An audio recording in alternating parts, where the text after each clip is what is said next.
Natural sugar and allied industry लिमिटेडच्या dairy विजनची वार्षिक आढावा बैठक नांदेड शहरातील हॉटेल विसावा येथे पार पडली।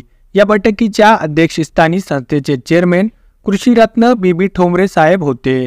शिवाय डेअरी विजनचे मार्केटिंग मॅनेजर, सुपरवायझर व नांदेड जिल्ह्यातील डिस्ट्रीब्युटर, रिटेलर्स आणि ट्रान्सपोर्ट विभागाशी संबंधित अनेक प्रतिनिधी देखील बैठकीला उपस्थित होते। बैठकी दरम्यान मागील वर्षभरातील डेअरी विजनच्या कामगिरीचा आढावा घेतला गेला। तसेच दूध, लस्सी, पनीर, दही, तूप आणि आईस्क्रीम सारख्या उत्पादनाची माहिती उपस्थितांना देण्यात आली। यावर्षी सुरू करण्यात येणाऱ्या नवीन उत्पादनाचे सादरीकरणही यावेळी करण्यात आले। गेल्या वर्षभरात उल्लेखनीय कामगिरी करणाऱ्या डिस्ट्रीब्युटर आणि रिटेलर्सना पुष्पगुच्छ व भेटवस्तू देऊन सन्मानित करण्यात आले। यावेळी डिस्ट्रीब्युटर्स व रिटेलर्सनी व्यवसायातील अडचणी मांडल्या। व्यवस्थापनाने या सूचना गांभीर्याने घेत उपाययोजना करण्याचे आश्वासन दिले। या कार्यक्रमाला यशस्वी करण्यात जय देशमुख आणि त्यांच्या सहकाऱ्यांनी महत्त्वाची भूमिका बजावली। नमस्कार।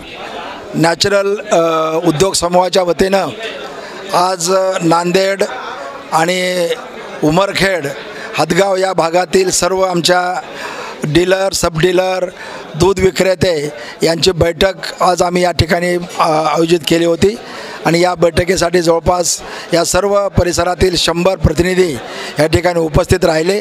नॅचरल उद्योग समूहाच्या बाबतीमध्ये मी आमच्या या प्रस्तावनेमध्ये सांगितलं की हा उद्योग समूह हा एका शेतकरी कुटुंबाने उभा केलेला आहे आणि त्यामुळे शेतकऱ्यांच्या आर्थिक उन्नतीसाठी हा आम्ही काम करतो आहे।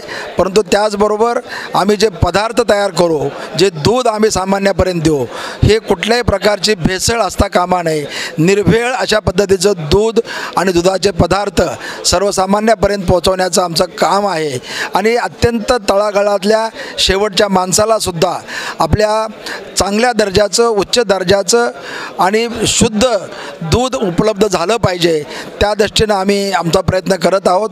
नांदेड, उमरखेड, हदगाव, हिंगोली, माहूर या सर्व परिसरामध्ये नॅचरलची सर्व उत्पादनं या ठिकाणी जात आहेत आणि त्यामुळं या परिसरामधून एक मोठ्या प्रमाणामध्ये एक जनतेच्या आरोग्याच्या दृष्टीनं एक चांगला ब्रँड म्हणून नॅचरल दूध हे आता प्रचलित झालेलं आहे। यापुढेही वेगवेगळी उत्पादनं या माध्यमातून दिली जातील आणि त्यासाठी नांदेड आणि सर्व परिसरातील जनता आम्हाला सहकार्य करेल अशी अपेक्षा आहे। धन्यवाद।